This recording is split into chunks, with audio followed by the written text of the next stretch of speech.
Welcome back, Mega Man fans, to the final part of the Mega Man Rock Force LPA. Now, before we get too much further into this, let's go over one last little bit of stage design. The return of the bugger nests.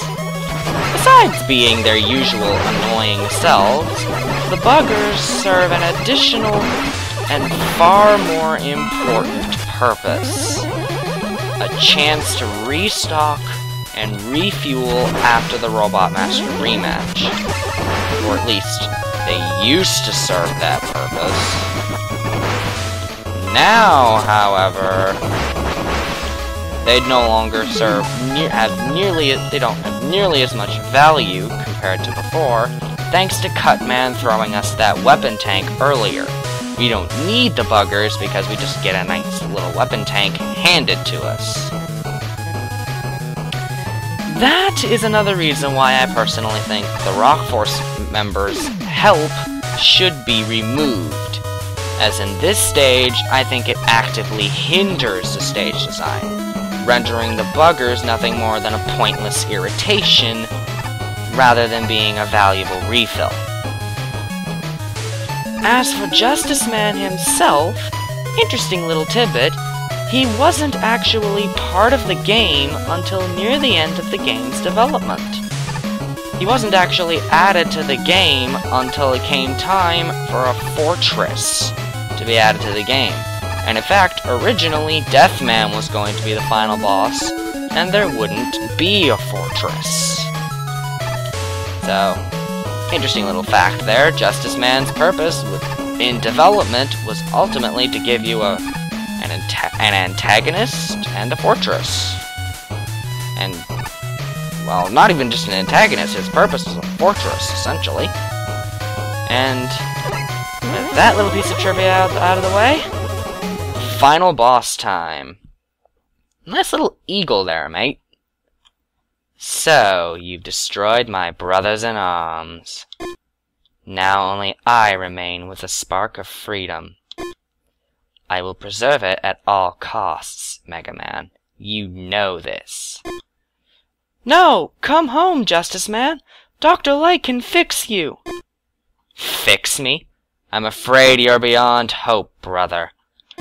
Let me send you to that scrap heap you so desperately defend! This is it. Finally bringing this guy down. Justice Man's first fight has him basically be a mirror match. He fights a lot like you do, having jumping, running, sliding, and buster shots. All of his tricks are telegraphed, with the exception of his very first one. If he leans into it, he's going to go for a jump. If he gets down on his hands and knees, he's going to slide.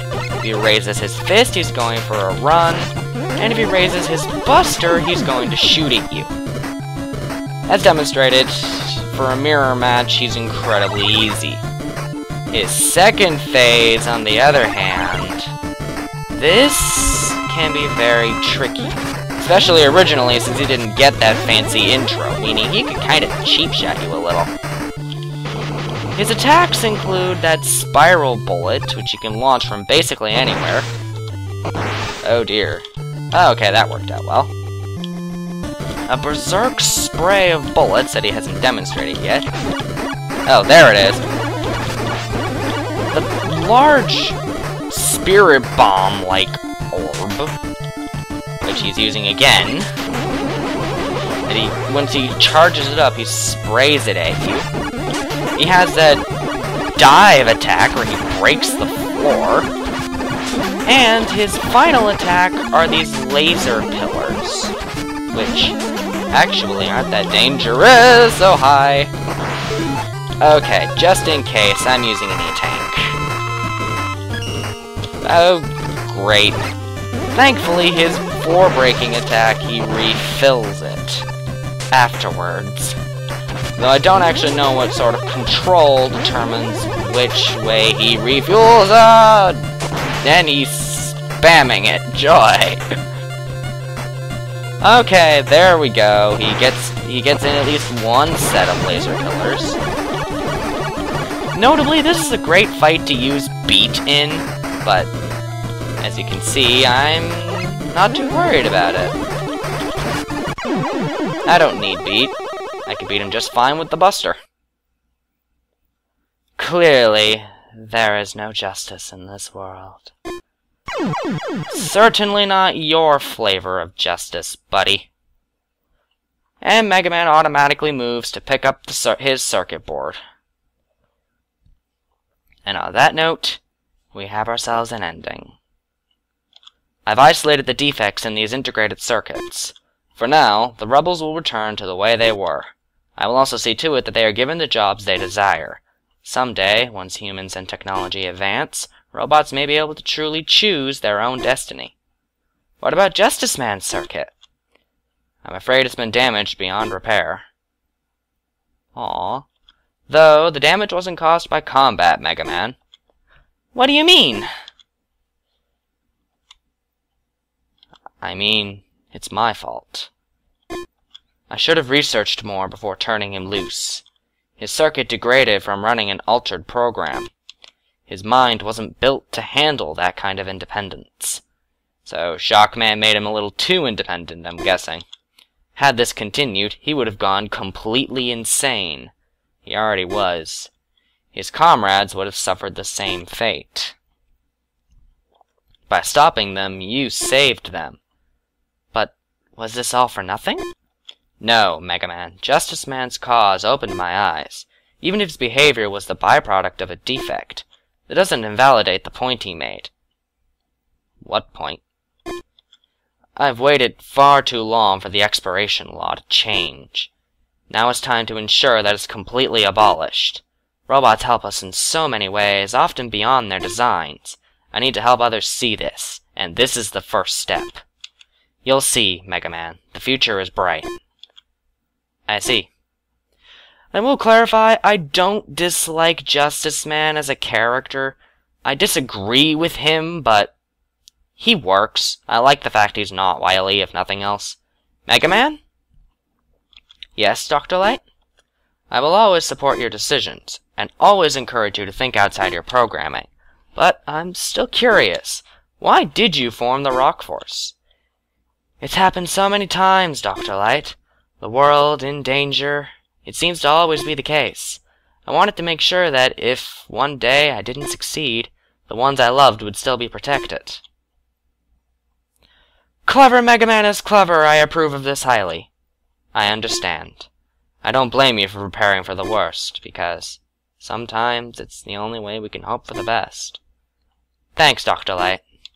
I'll keep doing my best, for the sake of everlasting peace. And that, ladies and gentlemen, was the ending. I helped a lot with making that what it is. Particularly when Dr. Light walks over and puts his hand on Mega Man's shoulder like that. I was the one who suggested that. And here we have a little snippets of Robot Master personality. Welcome, foolish mortals, to a wonderful cause. Enter if you have the strength, resolve, and heart. All donations help rescue the neglected puppies of the world. I would totally donate to this if I could. Dear me, it's more shocking than I imagined. Boo! It's only me. Shame on you, scaring this child. You're kind of a wimp, you know. Silence, plebeian! Beautiful. The sun and wind make a wonderful team. Indeed. That's all you've got to say? Go Team Energy? Woohoo? I'll take it. These things are amusing, I love it. Come on, everyone, let's get those hearts pumping! Reach, reach, reach! Feel the burn! Oh yeah! I'm feeling it! I shouldn't have agreed to aid this expedition. It's okay, big guy. Seasickness is more common than you think. A friend of mine has it too. Last time we went to sea, chunks of scrap and bolts everywhere. Please, stop talking. Hey guys, I've got someone I'd like to introduce.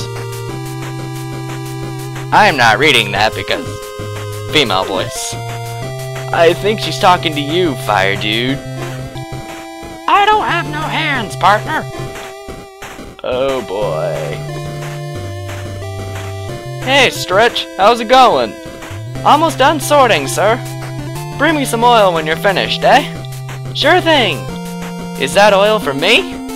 Ha ha ha. No. Welcome to the grand reopening of the Robot Museum. Learn about the history of robotics. Wait, no, that's the cut man.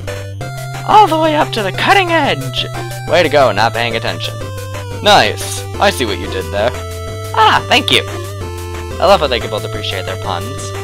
What a lovely play. You know, I didn't think Nightman had it in him. I now revere him.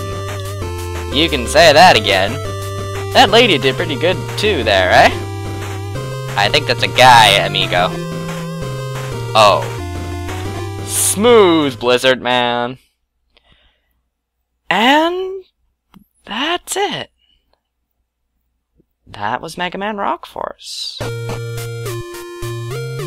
Really enjoyed doing this. The boss design was incredible. In fact, besides not liking Plague Man at one point, which has since fixed itself, I can't say there's a boss in here I didn't like.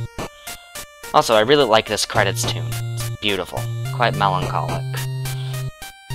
Like, this was all one big bundle of quality, with oodles of replay value, which is great. Graphics are stellar, with only Cryptman and Circuit Man really sticking out in general. The music was good. Level design was really incredible, with only Plague Man stage and kind of Death Man stage falling that flat with me. Though that's more because I hate reverse controls in general. Probably the biggest oddity, again, is the consistency of the Rock Force assistants. That should be fixed, preferably by removing them, since they're playable, they don't really need that there. I really liked, again, the boss design. Excellent example of how to make a random boss without making them too cheap. I also liked how Zamboss was weak to the rush coil. That's funny. And although I've missed it quite a few times, I pop up in the credits a lot here. Because, as you know, I worked on this. I've been helping beta test this since the first public release. And you know what? I enjoyed it. I enjoyed this LPA, I enjoyed my work on Mega Man Rock Force, and if I could, I would do it all again. I mean that. I would do all of this all over again. So, yeah. I don't really have much else to say. I enjoyed this. I really did. I enjoyed every aspect of this, and you know what? Thank you, Goldwater. You have been a wonderful friend, wonderful developer, you've made a wonderful game, and I can't thank you enough. So, thanks again, mate. And to the rest of you, thank you all so much for watching. My next project will be Mega Man Super Fighting Robot, though it'll be after a small break. But, until then, thank you all so much for watching, and Goldwater, thank you so much for making this game, and thank you so much for giving me the chance to test it. It has been a wonderful experience that I wouldn't trade for anything. Thank you again, and I will see you all after a 2-week break or so. Until then, goodbye.